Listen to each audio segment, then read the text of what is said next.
The world is shifting, but not with missiles. Not yet. It's shifting with meetings behind closed doors, with long handshakes, and carefully worded statements in diplomatic halls where alliances are no longer whispered, they're broadcast. No fireworks, no dramatic declarations. But make no mistake, what happened in that room may redefine the 21st century world order. This was strategic alignment at the highest level, as two of the United States' most powerful rivals set the table for a world where Washington no longer calls the shots alone, while the West debates over tariffs, wars, and internal politics. China and Russia are drawing a new map, one without American borders at the center.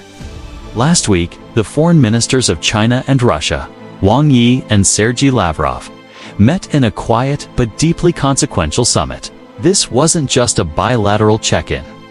So what does this summit really mean? Let's break it down.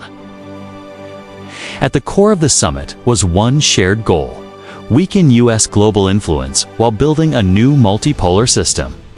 Lavrov and Wang didn't just talk trade or diplomacy. They discussed Ukraine, Taiwan, BRICS expansion, and alternative financial systems. Wang Yi echoed support for mutual security concerns, a phrase that sounds vague until you realize it mirrors language used by Beijing. When it refers to Taiwan or U.S. naval presence in the South China Sea, last year, Saudi Arabia, the UAE, Egypt, and Iran joined the grouping. It's transactional. It's based on shared resentment of U.S. sanctions, dominance of the dollar, and the West's ability to isolate nations from financial systems like SWIFT.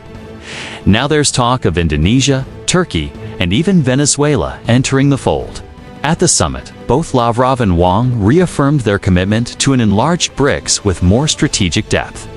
Russia already trades with China in yuan and rubles. Iran and China have set up oil deals outside the dollar. India and the UAE recently finalized non-dollar settlements. BRICS nations are testing a cross-border digital currency platform. It's not hype anymore. It's happening. That means energy resources, industrial capacity, and geographic leverage across the global south. Each new non-dollar trade, each alternative system, chips away at America's global advantage. Sanctions have cut off access to Western tech and banking. China, in return, gets cheap energy, access to Russian defense innovations, and a weakened Western front. But China is playing a careful game. It supports Russia diplomatically, but avoids direct military aid. And as U.S. sanctions continue under President Trump's administration, especially on Iran, Venezuela, but from Beijing's view, Trump's America First agenda isolates allies and destabilizes coalitions. It's a carefully chosen phrase meant to reframe the West's narrative. While NATO talks about deterrence, they talk about balance, where SWIFT, the IMF, and the World Bank are no longer unchallenged, where BRICS becomes the center of economic gravity for the global south. Joint ventures in quantum encryption and space-based surveillance are underway. These aren't just science projects, they're tools of geopolitical power. That strategy has some wins. NATO states are spending more, and manufacturing is coming back. But it's also left openings for China and Russia to offer an alternative, especially to nations that feel exploited or ignored by Western institutions. Enough to build a parallel system. Enough to offer the world a second option. One where democracy, transparency, and Western liberalism are no longer the dominant export. The next conflict may not be fought on the ground. It may be fought in code or orbit.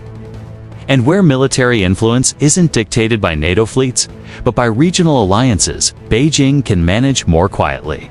And let us know in the comments, can China and Russia really build a new world order? Or are we witnessing a fragile alliance built on shared resentment? While Washington pressures countries to pick sides, Beijing and Moscow offer trade deals with no conditions. That gives China room to step in as a stabilizing force, especially in the global south. Already, Beijing is positioning itself as a neutral peace broker on Ukraine, Palestine, and even between Gulf states and Iran. And Chinese firms, more nations, are quietly looking for ways to opt out of the US-led order. Because while they agree on opposing Washington, they don't always agree on the details. There are trust issues, overlapping interests in Central Asia, and internal economic vulnerabilities. From NATO expansion in Europe to Quad and AUKUS in Asia. Washington is seen by Beijing and Moscow as surrounding them with military pressure. So now they're responding with their own alignment, a silent axis built on diplomatic coordination, economic interdependence, and military posturing. Every topic tied back to a single idea: how to end dollar dominance and reduce American leverage over global politics. Take Ukraine. Lavrov reiterated Moscow's stance. The war is now about NATO, not just Kyiv. But this time, China didn't sidestep it. It's not just rhetorical alignment, it's strategic mirroring. Both nations believe the US is weaponizing its alliances. And this axis is growing. BRICS is expanding. What makes this different from Cold War-era alliances is that it's not just ideological. And that's where this gets serious. Lavrov and Wang are now pushing harder than ever for alternatives to SWIFT and the dollar.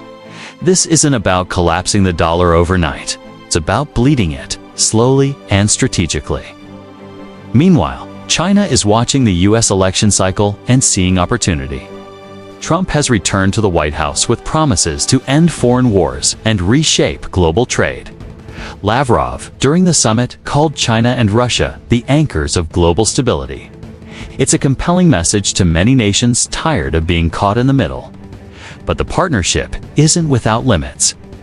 Russia needs China more than China needs Russia. The war in Ukraine has drained Moscow economically and militarily. Why? Because Beijing doesn't want secondary sanctions or open conflict. Not yet. Instead, China is thinking long-term. And this summit revealed that clearly. It's about building a future where US pressure doesn't matter. And let's not forget the technology front. China and Russia are accelerating cooperation in cybersecurity, artificial intelligence, and satellite infrastructure. So where does this leave the United States? Under President Trump, the US has focused on bilateral deals, cutting foreign aid, and demanding more from allies. The summit between Lavrov and Wang was a message, not just to Washington, but to the rest of the world. You don't need the US to grow. You don't need the dollar to trade. And you don't need NATO to feel secure.